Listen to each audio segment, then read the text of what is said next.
महाशिवरात्रि 2025 26 या 27 फरवरी रख रहे हैं व्रत तो ध्यान रखें ये 5 बातें। आज हम इस वीडियो में आपको बताएंगे फाल्गुन मास कृष्ण पक्ष की चतुर्दशी तिथि यानी महाशिवरात्रि व्रत 2025 में कब रखा जाएगा और महाशिवरात्रि व्रत के नियमों के बारे में।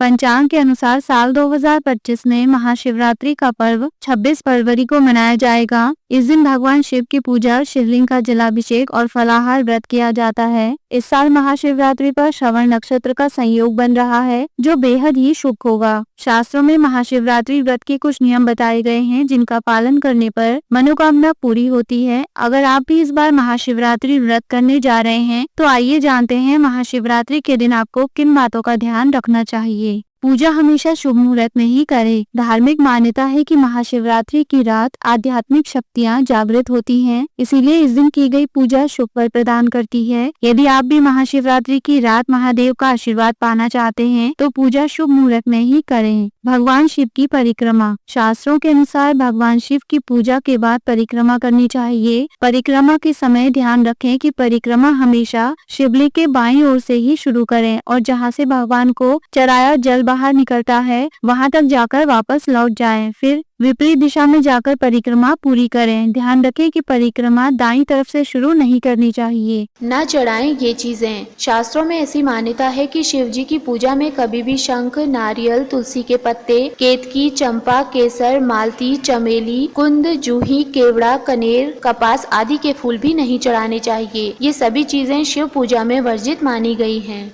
जल स्थान को कभी न लांघें। ऐसी मान्यता है कि जिस स्थान से शिवलिंग पर चढ़ा हुआ जल बाहर निकलता है उस स्थान को कभी भी लांघना नहीं चाहिए, क्योंकि उस स्थान को लांघना शास्त्रों में वर्जित बताया गया है। दरअसल जलहरी को शक्ति और ऊर्जा का भंडार माना जाता है। तामसिक चीजों का सेवन ना करें। यदि आप महाशिवरात्रि का व्रत कर रहे हैं तो आपको विशेष रूप से इस बात का ध्यान रखना चाहिए कि इस दिन तामसिक चीजों का सेवन नहीं करना चाहिए। महाशिवरात्रि व्रत में सात्विक भोजन ग्रहण करें। इस दिन विशेषकर कुट्टू के आटे का भोजन, सेंधा नमक, मूंगफली, मखाने या फिर फलाहार करना शुभ होता है।